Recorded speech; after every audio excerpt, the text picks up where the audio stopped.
ఈనాటి ఆ లోతైన విశ్లేషణకు స్వాగతం. ఈరోజు మనం చిన్న పిల్లలకు పరిసరాల్ని ఎలా పరిచయం చేయాలో తెలిపే ఒక పత్రాన్ని పరిశీలిద్దాం.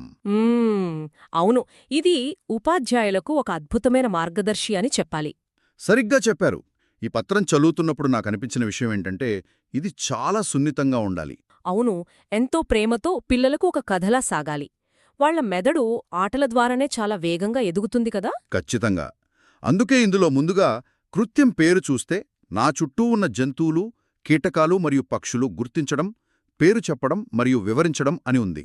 వినడానికి చాలా సాధారణంగా అనిపిస్తోంది. అవును, కాని దీని వెనక చాలా పెద్ద ఉద్దేశ్యముంది. నిజమే, ఒక వస్తువును గుర్తించి పేరు చెప్పడం అనేది వాళ్ల ఆలోచనా విధానంలో ఒక పెద్ద మలుపు. అందుకే సాధించాల్సిన సామర్థ్యాలు అనే విభాగంలో దీన్ని చాలా స్పష్టంగా చెప్పారు. ఆ సామర్థ్యాలేంటంటే, పిల్లలు తమ చుట్టూ ఉన్న ప్రపంచాన్ని గమనించడం నేర్చుకోవాలి. అలాగే వివిధ రకాల జంతువులు, పక్షుల మధ్య ఉన్న చిన్న చిన్న తేడాలను వాళ్ళు అర్థం చేసుకోవాలి. ఇది వాళ్ల ఆలోచనకు అసలైన పునాది. దీనికి కావలసిన వస్తువులు కూడా చాలా సులభంగా దొరికేవే. పత్రంలో ఇచ్చిన విధంగా జంతువులు, పక్షులు మరియు కీటకాల బొమ్మలు కావాలి. వాటితో పాటే పాత పత్రికల నుండి కత్తిరించిన చక్కటి చిత్రాలు, ఒక పెద్ద కాగితం ఉంటే చాలు. ఖరీదైనవేమీ అవసరం లేదు. పాత పత్రికలు వాడటం నిజంగా చాలా మంచి ఆలోచన. అదే కదా విశేషం. ఇలాంటి సాధారణ వస్తువులే పిల్లల ఊహాశక్తిని అమాంతం పెంచుతాయి. అవును, వయస్సు బెట్టి ఆట ఎలా ఉండాలో కూడా ఇందులో స్పష్టంగా ఇచ్చారు. వయస్సు 3-4 సంవత్సరాల పిల్లలకు ఒక చక్కటి పద్ధతుంది. వాళ్లను ముందుగా చిన్న చిన్న గుంపులుగా కూర్చోబెట్టి వాళ్లకు చిత్రాలివ్వాలి. ఇచ్చాక మీ ఇంటి దగ్గర ఏ జంతువులను చూశారు అని వాళ్లను చిరునవ్వుతో అడగాలి.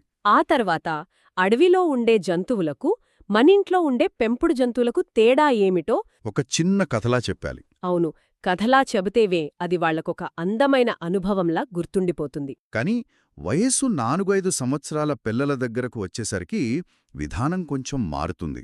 సరిగ్గా గమనించారు.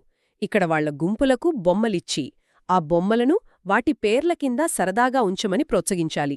అంటే వస్తువులను వర్గీకరించడం అన్నమాట.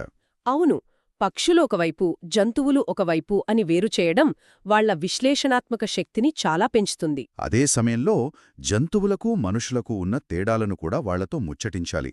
పక్షులకు ఆకాశంలో ఎగిరే రెక్కలుంటాయి, మరి మనకుంటాయా అని నవ్వుతూ అడగాలి. ఇలాంటి ముచ్చట్లు వాళ్లలో తమ గురించి తాము తెలుసుకునే ఆసక్తిని పెంచుతాయి. కేవలం జంతువులనే కాకుండా తమ శరీరాన్ని కూడా గమనిస్తారు. ఈ మొత్తం ఆటలో ఉపాధ్యాయులు ఏమి గమనించవచ్చు అనేది కూడా చాలా ముఖ్యమైన విషయం. పిల్లలు ఎంత చురుకుగా పాల్గొంటున్నారో చూడాలి. బొమ్మలు చూసినప్పుడు వాళ్ల ముఖంలో కనిపించే ఆనందాన్ని గమనించాలి. వాళ్లు వాడే కొత్త పదాలు, మన ప్రశ్నలకు వాళ్లు చెప్పే ముద్దు సమాధానాలను ఎంతో ఆసక్తిగా వినాలి. అవును, ఇది వాళ్లకు ఒక పరీక్షలాంటిది కాదు.